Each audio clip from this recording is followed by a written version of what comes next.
So thank you, everybody. Thank you, everybody. We are starting for being here. We are honored to have Mrs. NEERA TANDEN, which really needs no presentation, but we will still introduce her properly. But first, I would like to give our kind guest, Mr. Joseph Dunn, who is the Director of the European Office of the Office of European Parliament in the US. To officially welcome us. Yes, thank you very much, Federica. Indeed, I'm a guest at this conference, but I'm very happy to be hosting the conference in the European Parliament office. And it's a great honor and pleasure for us to welcome Secretary Tandem. I don't know if I'm allowed one personal comment, but I started my long career in the European Parliament on the Committee on Women's Rights, which is now the Committee on Women's Rights and Gender Equality committee, because a lot of people were saying, why do we need a special committee for women? Indeed, the committee spent a lot of effort mainstreaming the issue on gender equality, because it shouldn't be, a kind of a ghetto issue. It should be something that applies to every policy area. But at the same time, it is very valuable to have a parliamentary body which owns the issue and which pushes for new legislation and also legislates in the European context. So it's my great honor, great pleasure to have you here, Secretary, and in the European Parliament office. And I'll hand over to Betsy to introduce the Secretary. Thank you. Thank you. It's great to see everybody. I'm Betsy Fischer Martin, and I'm the Executive Director of the Women in Politics Institute at American University. And I'm so delighted to introduce my friend, NEERA Tandem. She is a leading voice here in Washington, of course, on women's political leadership and gender equity.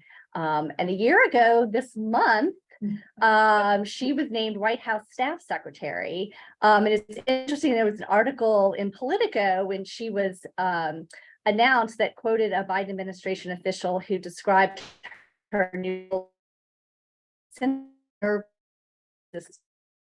of the White House, which I thought was quite fitting, because in many ways here in Washington for so many years, working for 3 U.S. presidents, U.S. senator, and countless political campaigns, all with really a focus on domestic policy initiatives, so many of which, of course, concern gender equity and economic security for women. So before joining the Biden administration, of course, she was the president of a very powerful think tank here in Washington called the Center for American Progress for nearly a decade. She did her undergraduate work at UCLA and got her law degree from Yale. And she's been named to virtually every list in Washington of the most powerful and impactful women around.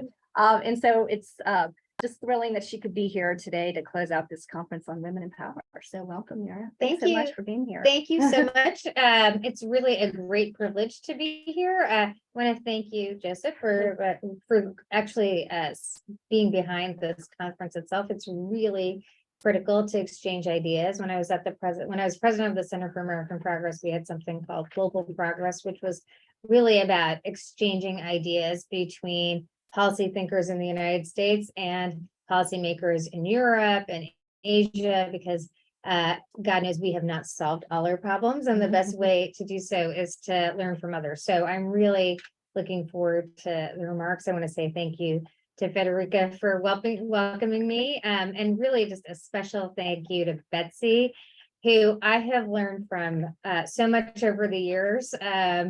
She has really been at the heart of communications, strategic thinking, has a whip smart mind on politics. And I think the fact that she's leading this critical institution on women's leadership and women's economic empowerment, and really all the ways women can lead, is really an asset to Washington and the country. So I learned a lot from her over the years, so I'm really thrilled to be here.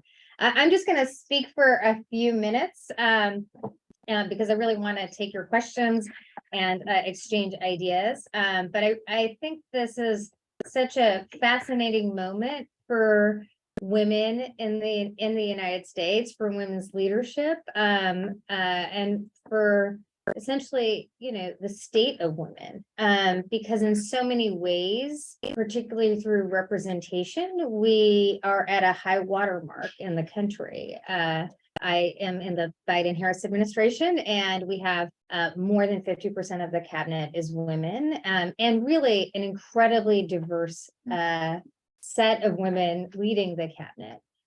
The White House has women in leadership roles all throughout. And obviously in the Congress, we have, I would be remiss if I didn't say, we have the first woman vice president and the first woman of color vice president in our nation's history. Historic gains. Congress is one of the houses of Congress is led by one of the strongest speakers in American history, Nancy Pelosi. We have more leadership, women's leadership in Congress than ever. Still not close to our European counterparts and approaching gender parity, but we, we're at 25% in the House and roughly 25% in the House and Senate. In culture and in business, we have more CEOs than ever. Against this backdrop, we do have some deep challenges from a policy perspective in Congress. The Biden-Harris administration, with the congressional leadership, undertook Build Back Better legislation, which a key component for the president was a care agenda that had two critical components, kind of a near universal childcare policy and a universal paid leave policy, which would ensure that the United States joins 99% of the world's countries in offering paid leave. And these were two areas that we could not find agreement to actually get done. Despite those gains, those are two areas the president is committed to. We will continue to fight for. However, it's going to be hard to pass that legislation.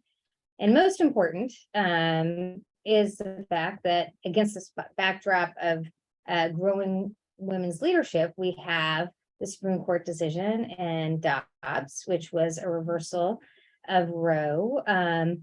This is a really the first time in our nation's history where the Supreme Court has taken back a right, a kind of expansive right formerly granted. Really shocking to many Americans. While people in Washington had a sense of it, even from the arguments, and then there was a late decision. It's a kind of profoundly important change in American life, making abortion access up to the states. I will leave to others to think through the politics of that and how that's reshaping our midterms, but we are seeing stories throughout the country now where things we've never heard, we haven't heard of in the past, where there are girls who as young as 10 years old who are victims of incest, who have to cross state lines to access abortion, or women in cases in Louisiana and Texas who are in the hospital because of miscarriage and have to wait days to get care because their states don't have health exceptions for access to abortion, only life exceptions. And so doctors caught in the middle have those kinds of challenges. So, it's really kind of a paradox in a sense, which is that we have these huge advances at a time where you have this incredible setback. And I was in a meeting with the president last week. We have in the wake of the Dobbs decision, we put forward, he through executive order created a task force on reproductive health across our cabinet, and I'm fortunate enough to sit on that task force. And as we were discussing what we could do to protect women's access to abortion, the president really made this profound point, which is essentially you have more diverse women leading, and at this time of the setback. And the question, I think it really makes me ponder is whether you know, we're in a moment of backlash from women's leadership, or we're in one of those crucial moments where, you know, we have 25% of the Congress, but not 35 or 40 or 50%, which makes you kind of susceptible to backlash. So I think, you know, it's a really interesting moment to pull together leaders from around the world to think through, you know, what's working in other countries. I mean, obviously we see in other countries that I've learned from the experience of greater women's participation in parliamentary systems, where at 50%, 55%, you know, issues like universal childcare are not, universal paid leave are not controversies, but just accepted norms. And so I think that is something, you know, that we should all, you know, we are thinking a lot about, and one of the reasons why elections where we elect women are so critical. So for so many reasons, this is a important moment to have everyone together. And with that, I open it up for questions. And for those following us in remote, also don't be shy and ask questions. There was a question before, so we may want to start with this. Oh, okay. Hi, my name is Nomsa. Speak up. Name is Nomsa. I work at the James Martin Center for Non-Proliferation Studies here in DC. So basically working in those kinds of topics where women are not as heavily represented. Yeah. I had a question earlier to say, we're having this discussion and I was looking around the room. I mean, since the break, there's a few more men in the room, but generally speaking, it felt like, are we preaching to the choir? Yeah. Like, shouldn't we be having more men at the table, or not the table, in the room to listen, and also have those men who are allies, sharing their experiences and sort of broadening the conversation so that we're not just talking amongst ourselves, but the people who we need to support us and to basically push that agenda forward on a policy level have to be in the room and invested in the topic. And I felt that not just in this event, but in many events, the minute women power, whatever is in the title, men automatically like tune out and I'm like, Except for the director of the film this career in women's Yeah. advocacy and rights. So that's probably an exception. So I guess my question was, how do we move the conversation forward if we don't have the other half of the team in the room? Yeah, that's a great question. And obviously a lot of people here may have thoughts on that. I guess my thought is absolutely it's critical to have men at the table and solidarity between men and women in supporting a broad array of issues is critically important. When you look at things like support for paid leave and childcare and even abortion rights, it is interesting in the United States, there is more of a generational gap than a gender gap. So younger men can be more supportive of those issues than older women. So that speaks to the point of how alliances are really important. I just don't want to take away from the fact that when you look around the world, it has been the case so far. It's not one-to-one, but it is the case that you have more policies supporting women's economic security and other issues related to women when there are more women in leadership positions. So it's not, again, like in particularly, we've learned a lot from Europe, particularly in Northern Europe, where you've had 50% of parliaments represented by women for decades now. I believe Finland passed universal childcare decades ago, really at the time that it hit 50% of parliament. So I think these are and strategies, not or strategies, but I don't take away from the fact, of course, we had over the last year, we had many women senators arguing vociferously against childcare and paid leave, but they just weren't perhaps as vociferous as some of the male leaders arguing against those policies. So it's not these issues are one-to-one. We have very progressive male leaders who are leading the charge. President Biden is the first president to put forward a true universal paid leave program. A true, the most dramatic expansion of childcare ever. He's a dude, but and he really feels strongly in it. So I don't think it's like one-to-one, but I do think women's leadership is a key component that we've been missing that hopefully, and we do see companies run by women's. I mean, I defer to sort of the expertise of Betsy and others on this, but in my past reading on these issues, see companies that are run by women have more pathways for leadership for women, have more generous policies for families like childcare and paid leave policies.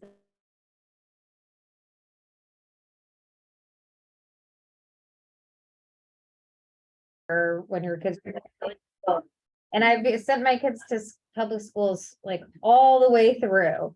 And the city council and DC mayor have huge impact on the quality of schools. And actually they've they've had pretty good contracts where they've paid teachers more, but also have stronger rules and higher quality. These are huge decisions that have dramatically affected my life, because it matters so much to me about my kids' education. And, if that's here in DC and, even in DC and these city council races, volunteers are hugely important, and it's sort of under the cover of everything that happens here in Washington with the president and Congress, but hugely impactful. So that's always my kind of advice, which is, there's a lot of roles for people to get involved locally, and you learn skills in those roles that really help you all the way through. Yeah, I just think for underrepresented communities, I grew up in New York and, single family home, like you don't know where to start, right? So how do we educate these girls who are in underrepresented communities, are not well versed in the political spectrum, even at the local level?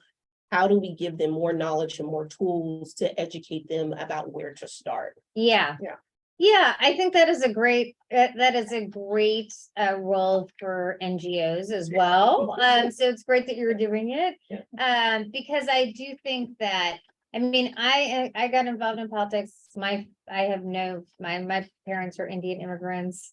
We had no connection to politicians, or no one donated to anyone in my family. And yet, by the time I was 28 years old, I worked for Hillary Clinton in the White House. And so, I had some mentors and professors, but it is all word of mouth that people get these things. And if you don't have social networks, there are people with a lot of social networks. I was not one of them, but it's helpful for organizations to fill those roles so that we have more women in the pipeline and women of color in the pipeline, and really critically, people with experiences that are essentially what we're in politics for, which is to try to give opportunity to people who don't have all the resources or networks or connections. Okay, thank you. Go ahead. Yeah. Hi, my name is Rachel Simon Kumar. I'm from New Zealand, Kiora. I'm a Fulbright scholar here at Georgetown, and I'm looking at minority women in politics, in New Zealand politics, and looking at some comparisons to the US. And so perhaps you're the appropriate person to ask, what is it to be a minority woman in politics? We've heard a lot about politics and women broadly today, in the course of today, but no one's actually really touched on being minority immigrant background. Does that impact on the way one leads? Does that impact on the limitations, the barriers that one has to overcome? And I also just want to reflect on the point that you talked about a backlash that we're seeing, gender backlash generally in the US, but also globally. And to some extent, I wonder, I could be wrong, we've also seen the rise of minority women in politics in the last few years. Is there a connection between the two? Yeah. Minority women and the backlash that we are seeing. Yeah. I guess I would posit that I think there is some backlash. So I do. I think that there's I mean, I think basically many democracies are struggling with an essential question about inclusive politics versus exclusive politics. So in the United States, we have extremely polarized politics. Many fantastic books have been written about it. And I think, what's really kind of disheartening about American politics today. So I started working in the Clinton White House, and there was an impeachment of the president. But I think the politics there were relatively tame compared to the politics today, and Bill Clinton was impeached. So, but there we were sort of debating. There was sort of the politics around the president, but we were really debating whether, we not what we were going to do, but like whether we would fund at this level or that level. Politics today in the United States has really, is really about fundamental questions about whether the country is sort of for all people, or is it really sort of for kind of one group of people? And I sort of think that's the discourse, and I think this is also roiling politics in Europe, where you see a rise of sort of nationalist right politics. Now, of course, you have in the United States, the country itself is diversifying, and our leaders are diversifying, right, are becoming more diverse. So, I went to UCLA, and I was there from 88 to 92. And in 1994, they had this kind of seminal race. It was California is the leading edge of diversification of the country. And in 1994, there was this governor's race where Pete Wilson was the Republican governor running for re-election, and he put forward this proposition, Prop 187, which was a pretty anti-immigrant proposition, right? And so that proposition passed. It was a pretty remember the ads. I still remember these ads, which all of his ads were of Mexicans running over, basically jumping over walls. And they're not very dissimilar from ads you see today, because it's immigrants and then Black people committing crime. And these are all the ads that are 30 years later on TV right now in swing districts around the country. Now, Pete Wilson won that race. But what happened in California is Latinos, which were 50-50 before, became, moved heavily to the Democratic Party. This is shifting in our elections right now, but in California, Asians moved dramatically to Democrats. And I think there was this kind of moment in time where Republicans could have been competing for votes of people of color and kind of chose to go for white xenophobic votes. He won re-election, but it sort of shifted. Now, California politics has been fascinating because they had sort of years of backlash. Schwarzenegger was elected. Had years of backlash. Where, the services of the country, the services of the state, the public schools, a lot of the services were going to majority people of color groups. And the tax base was still, white voters. And then over time it shifted, and now there's a pretty strong majority, kind of progressive majority in the country. Now, people have written books that have gotten this totally wrong and a progressive majority going forward, and I'm not making any predictions about that. But I sort of think what's happening in the country is not so dissimilar, which is that there is deep anxiety about the racial diversity of the country, and there we have politicians who are willing to live off those fears. And I think we had a backlash to a Black president, and he also ran against politicians. He ran against John McCain and Mitt Romney, neither of whom chose to run campaigns entirely based on the fears of white voters. So, I think this is the politics. So I think it is inextricably linked to the diversification of the country and anxieties of people losing power. And unfortunately, people see politics as a zero-sum game. And today, we have political leaders who are willing to exploit the fears of a zero-sum game instead of trying to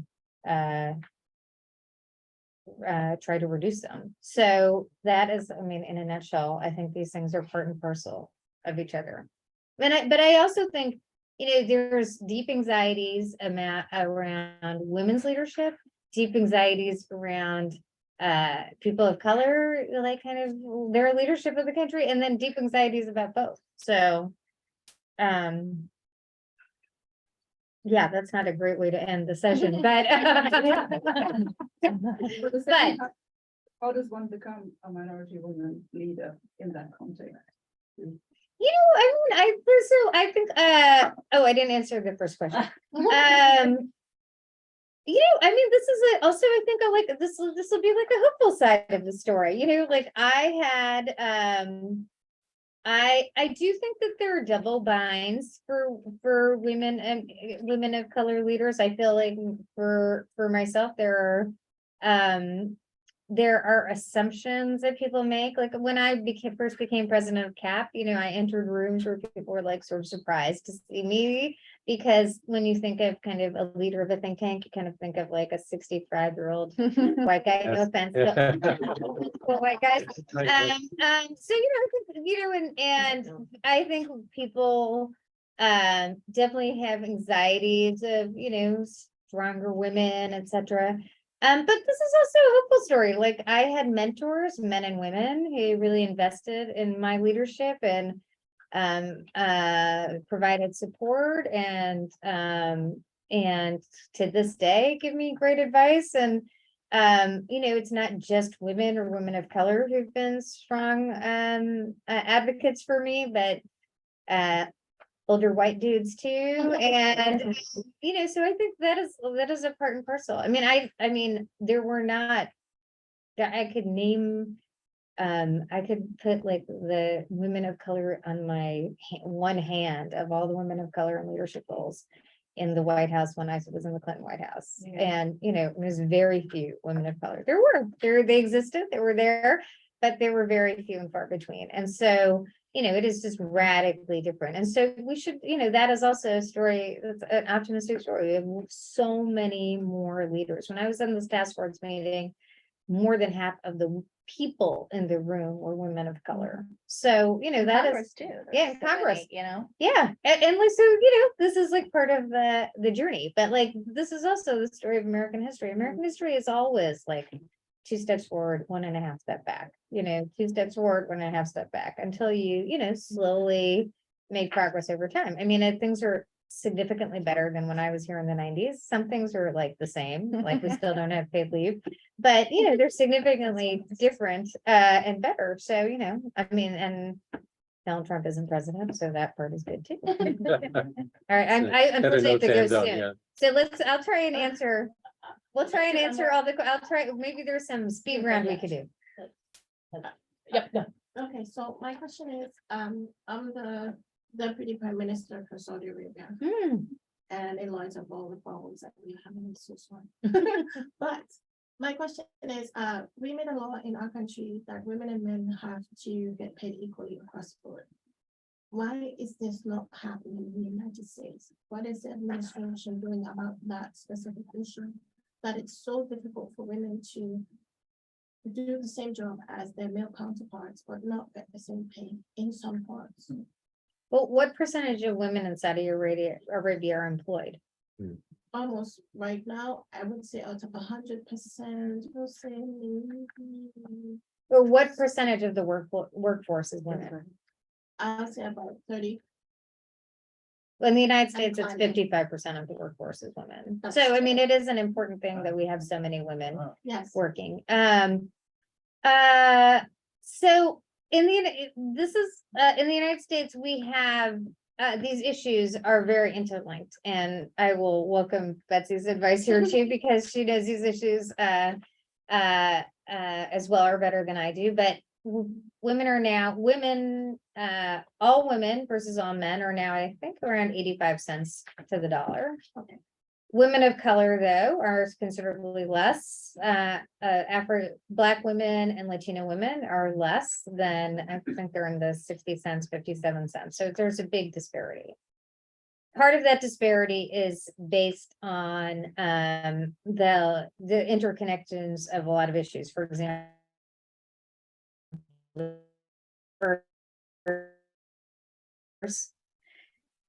for several years to take care of children. So when they come back into the workforce, they are coming back, a few years behind their male colleagues, which is women are making less money.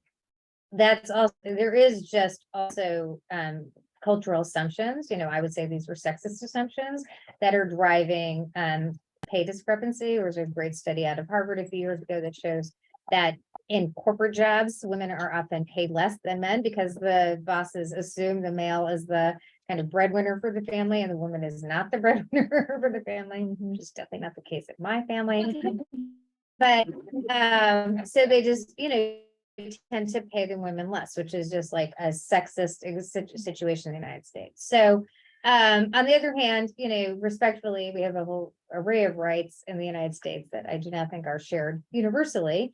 But those are some of the issues that are driving pay disparity. On the other, like I would say, their disparity has decreased over the last several years, but we still face that disparity. So it's a Just from a complicated practical standpoint too, it's very equalized, in a private sector. Yeah, it is a little hard,